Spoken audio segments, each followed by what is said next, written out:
Hello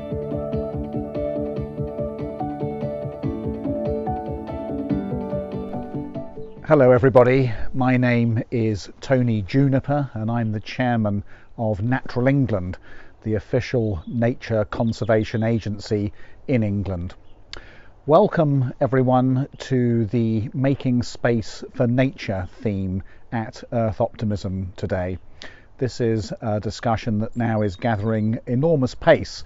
as the conversation around conservation moves beyond where it's been for many decades and focused on the protection of remnants of habitat and the populations of declining species that are confined in nature reserves, to move into a new space where we're talking more about nature recovery and literally making more space for nature. We have every good reason from a scientific point of view to believe that this is exactly the right thing to be doing, because we know that small areas of isolated fragments of natural habitat are vulnerable to the effects of climate change and species extinction, and we know that over time they are not going to be the kind of solution that we need for conserving the Earth's diversity, never mind the enormous range of benefits that we all derive from healthy natural ecosystems.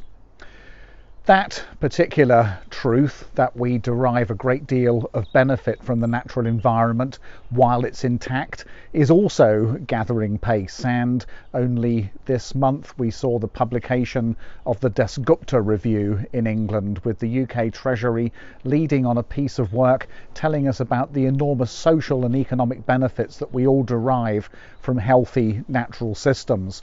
And that particular truth, of course, contrasts with the narrative that has been prevailing for many, many decades, during the course of which we have shaped the modern view of conservation, where we have been reminded by commentators and political leaders and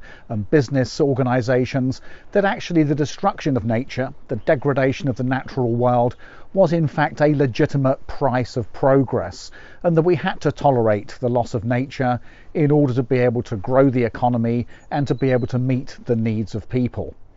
The Dasgupta Review is just one in a long line of technical and learned reports by experts that tells us that actually the opposite is the case, and that not only do we lose a great deal with the decline of nature in terms of benefits for humankind, but actually in the end this is a threat to our overall economy, society, and indeed our civilization. After all, which aspect of our lives is not, in the end, underpinned by healthy nature and the services we derive from that?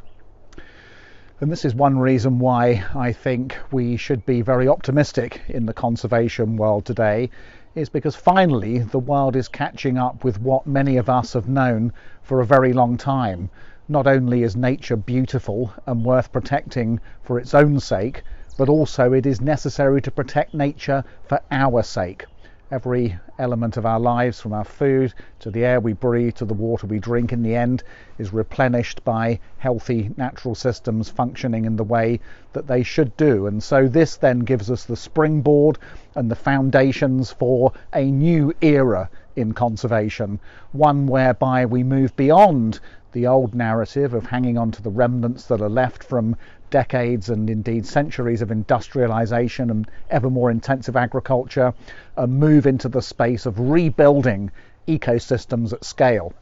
And certainly the work that we're doing across England at Natural England, this is very much now at the core of what we are trying to do, and indeed is reflecting in our overall mission, which we encapsulate as building partnerships for nature's recovery, and building on the great work of Sir John Lawton and his colleagues, who 10 years ago published their report called Making Space for Nature, which told us that we need to have more, bigger, better, and crucially connected natural habitats if we are to pass on to future generations a healthy natural world, and indeed to enjoy the benefits today that nature can provide for us.